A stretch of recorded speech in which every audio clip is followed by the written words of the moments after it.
Queridos irmãos, queridas irmãs, então esse vídeo agora é de número 163, esse é o último vídeo da data de hoje. 163, Diálogo com a Sombra, Hermínio Corrêa Miranda, Teoria e Prática da Doutrinação. Então, tratando dos dons mediúnicos,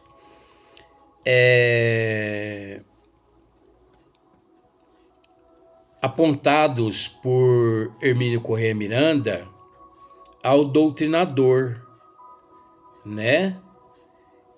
Que dons que pode muito auxiliá-lo durante a comunicação dos espíritos através do campo vibracional dos médios na reunião de desobsessão.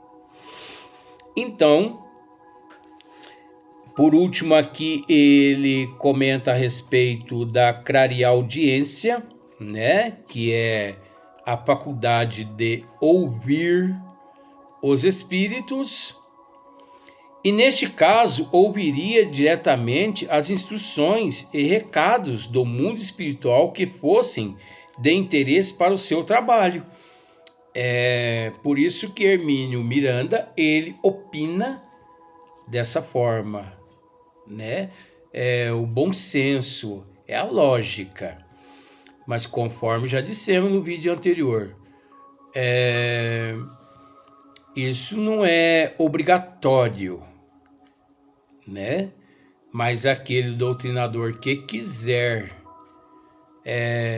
educar a vidência, a clareaudiência, educar a intuição, educar a inspiração, é uma ferramenta a mais que o auxilia no momento ali, quando em diálogo com os nossos irmãos necessitados.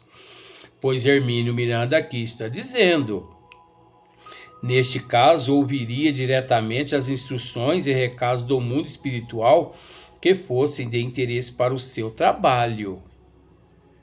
Naquele momento ali, através da clareaudiência, clareaudiência do doutrinador, os mentores se fazem presente, né?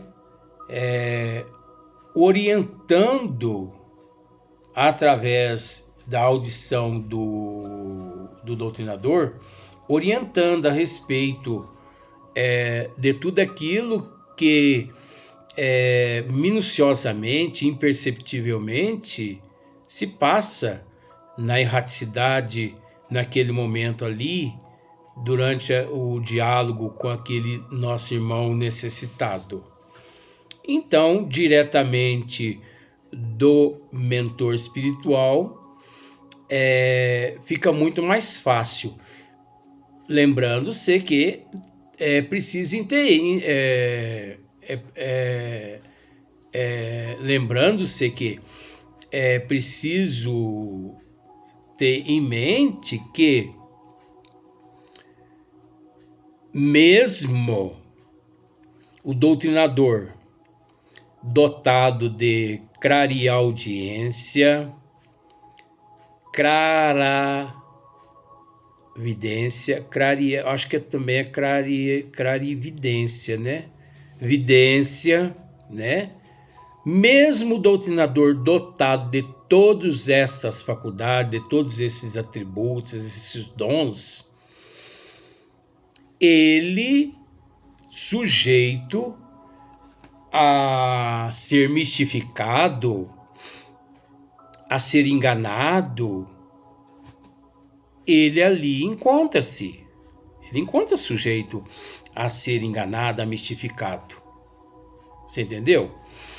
Porque se ele não trabalha o conhecimento, o amor e o caráter, a moral, ora, ele pode ter vidência, ele pode ter audição, ele pode ter os mentores do lado dele, que mesmo assim os espíritos o enganam.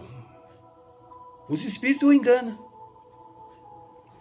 Porque a ferramenta base, a base, que é o conhecimento, o amor e a moral, ele não tem. Então, ele vai contar com o quê? Ele vai contar com a vidência, ele vai contar com a audição, mas a audição e evidência não significa nada se o indivíduo não tem conhecimento, se ele não tem amor, se ele não tem moral, se ele não tem caráter. Não significa nada, pois ele não sabe. Ele tem a ferramenta, mas não sabe como que ela funciona. Então é preciso sim ter a ferramenta, mas não se esquecendo-se de que mais importante que a ferramenta é saber usar e saber para que serve aquela ferramenta. Caso contrário, não adianta nada a pessoa bater no peito e dizer: eu tenho. Mas para que dizer que tem, se na hora da prática ele não sabe para que serve, como que funciona? Então, nesse caso, é melhor nem ter do que ter e não saber usar. Então, a coisa é muito séria. Às vezes, muitas pessoas podem até... Eu acho que eu recebo muita pedrada, muita pancada por ser muito verdadeiro nesse sentido. Porque não pense que eu vou passar a mão, que eu passo a mão na cabeça desse ou daquela. Eu não passo na mão na cabeça nem dos meus filhos. De ninguém. Se tratando dos desígnios de Deus e se tratando das leis, se tratando do espiritismo, não passa a mão na cabeça de ninguém. A verdade tem que ser dita, por mais que doe em quem quer que seja. Por mais que a gente tenta colocar um pouquinho de mel para não ferir tanto, mas mesmo assim acaba ferindo ainda aqueles ignorantes de conhecimento. Até porque nós não estamos aqui para satisfazer a todos, né? Não creia em tudo que nós estamos aqui dizendo.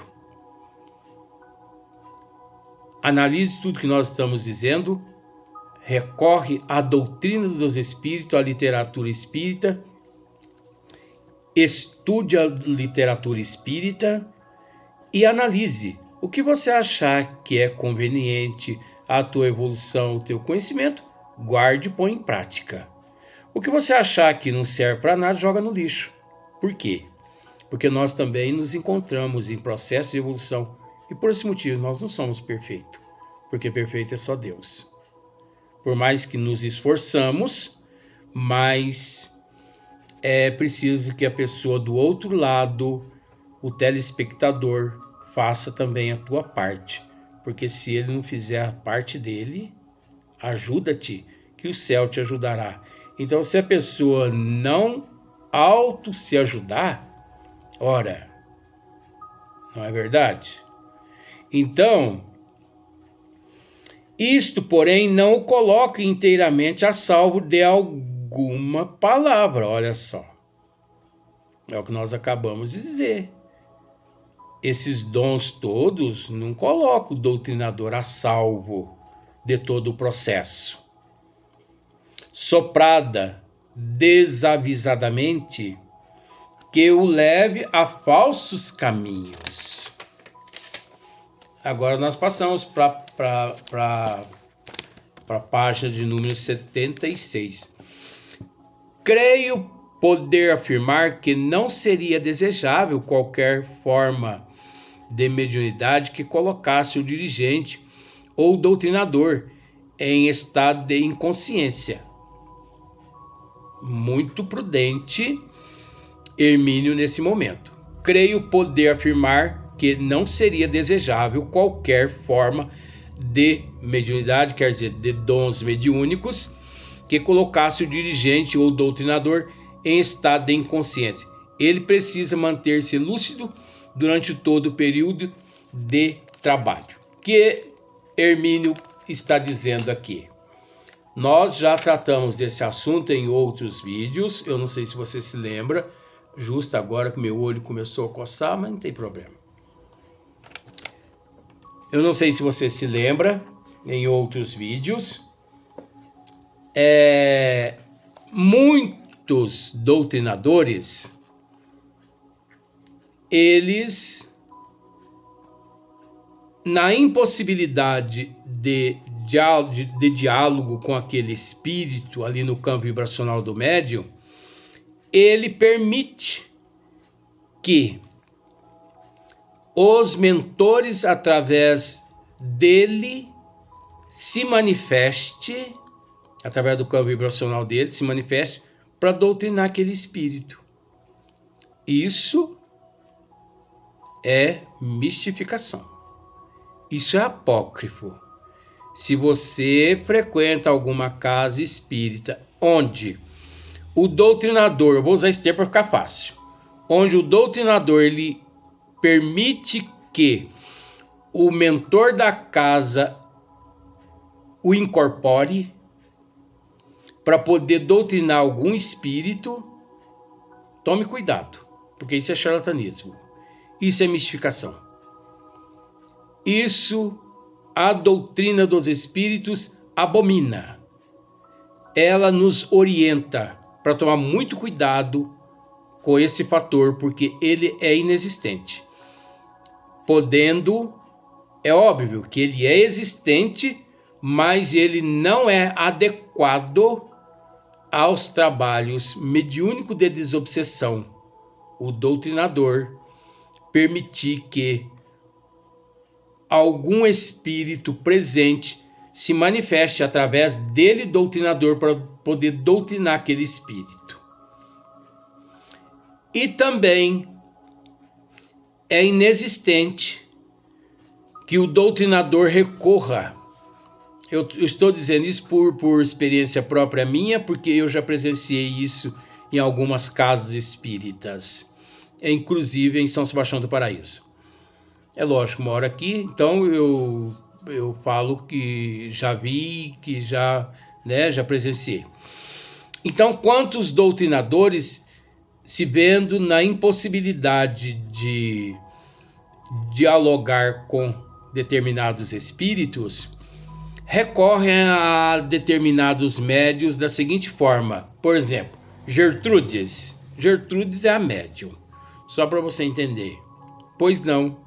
Se concentre, receba aí o mentor teu espiritual para que ele converse com esse espírito aqui incorporado nesse médium. Aí naquela hora é aquela bagunça, né? Receba aí o mentor teu, isso é inexistente. Receba aí o mentor teu para poder conversar com esse espírito que está incorporado aqui no Benedito. Incorporado. Também isso é inexistente. Mas vamos deixar do jeito que está para ficar fácil a história. Aí a Gertrudes recebe o mentor dela lá. E o mentor dela começa a bater boca com o espírito incorporado ali. Eu estou usando esses termos para ficar fácil a história. O mentor da Gertrudes ali batendo boca com aquele espírito incorporado naquela médium, naquela outra médium. Ou naquele outro médium. E bate boca para lá, bate boca para cá, bate boca para lá, bate boca para cá. Como se fosse num ringue dois, né, boxelo, disputando ali no ringue ali a pancadaria. Será que é desse jeito mesmo que funciona a coisa?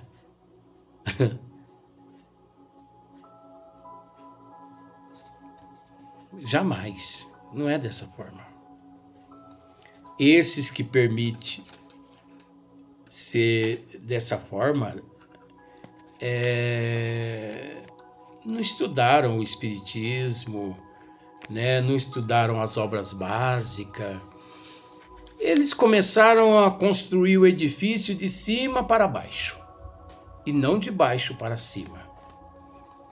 Então é preciso tomar muito cuidado com essa situação. Hermínio Miranda, ele continua dizendo assim: uma confreira, né, experimentada nas lides espíritas, contou-me que certa vez se encontrou ante a contingência de dirigir uma sessão de desobsessão. Olha só.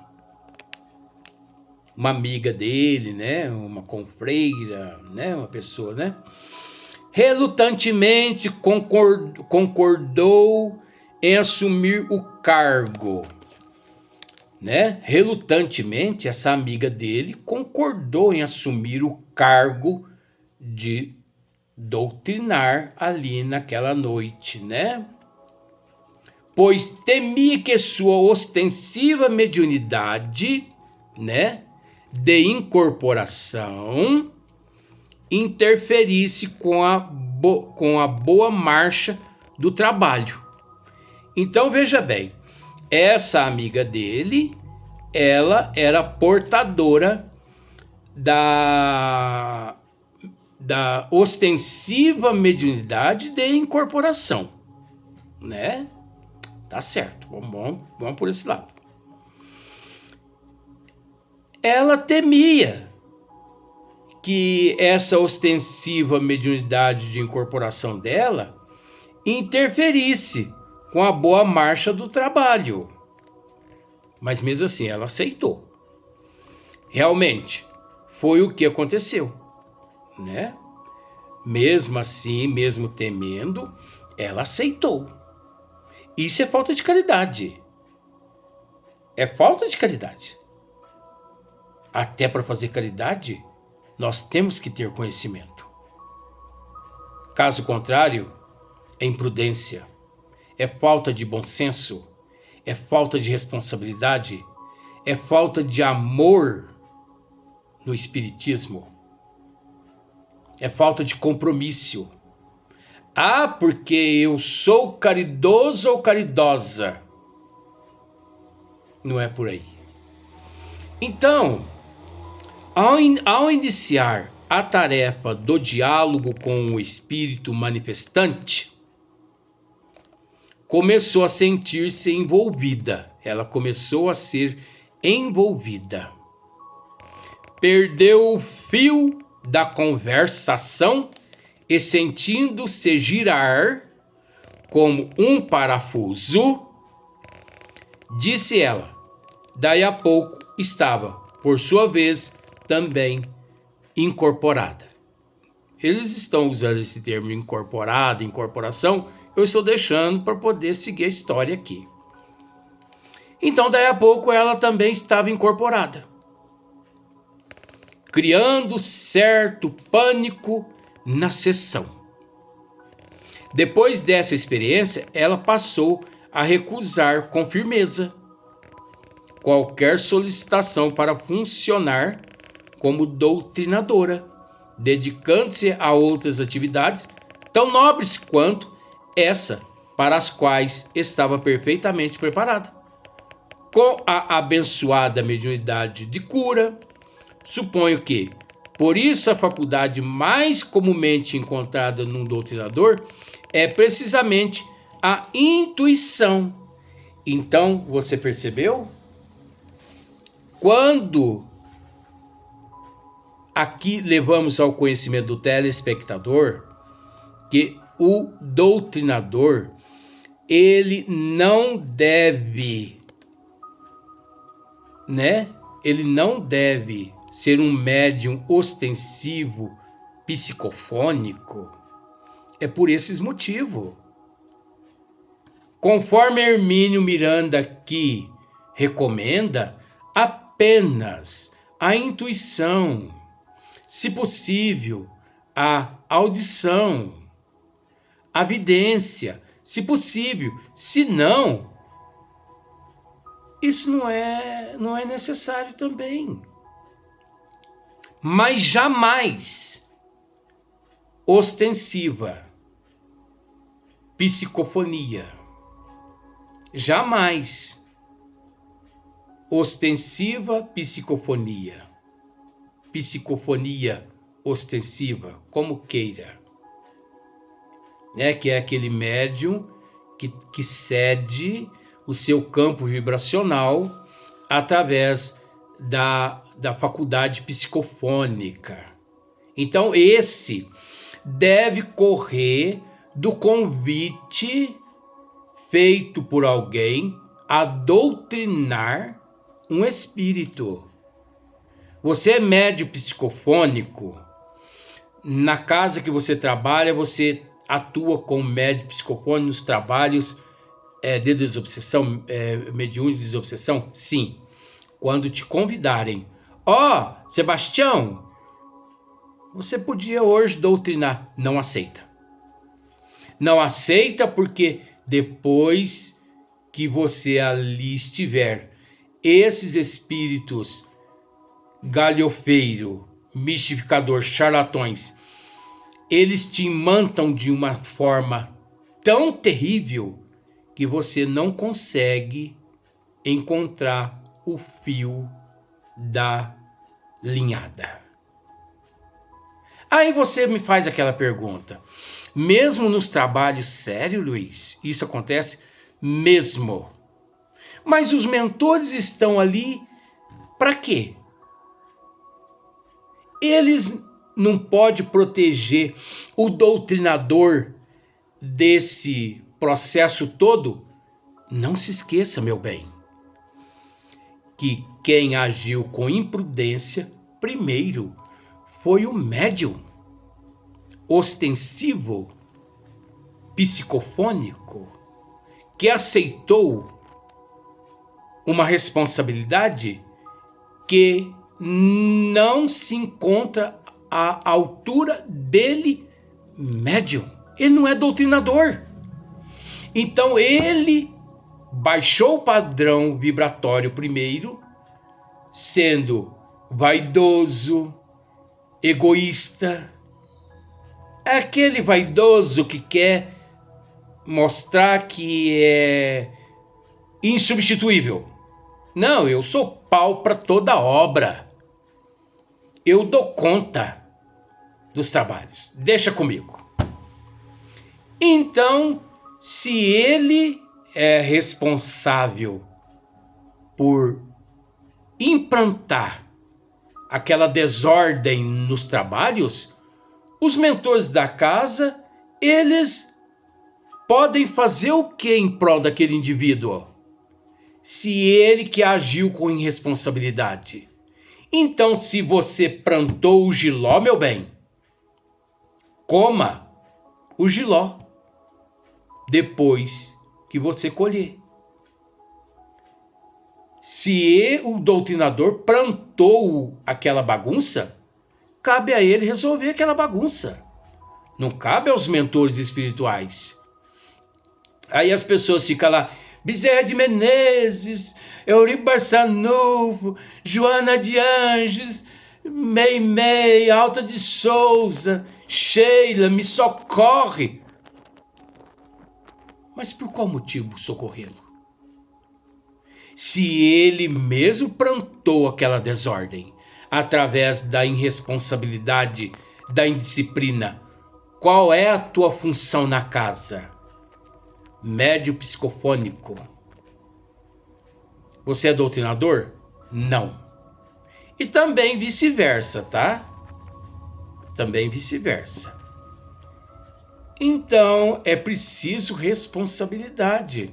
Os mentores espirituais, eles ali se encontram. Assim, tanto na casa espírita séria, quanto na casa espírita não séria, mas eles ali encontram-se com as mãos atadas àquela ignorância do encarnado exibicionista, exibindo o que ele não possui.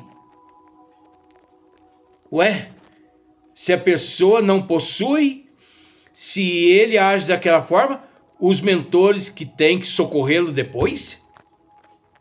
Não é por aí. Então, fostes imprudente? Arque com a responsabilidade. Assuma a responsabilidade depois. É o caso aqui. Porque muitas pessoas, por falta de conhecimento, pode querer julgar, querer culpar, querer transferir a responsabilidade para o ombro dos benfeitores espirituais. Ué, mas se a casa tem mentores espirituais nobres, por que, mesmo assim, ocorreu uma mistificação? Por quê? Não foi por permissão dos mentores, e sim por permissão dos médios indisciplinados, irresponsáveis. Porque nós não podemos transferir a responsabilidade para o ombro dos mentores espirituais. Nós devemos fazer a nossa parte e eles fazer a parte deles.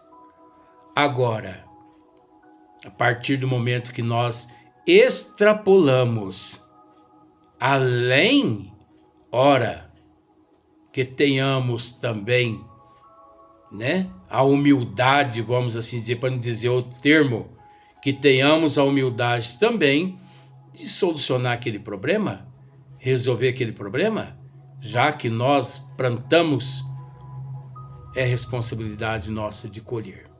Agora, até o próximo vídeo.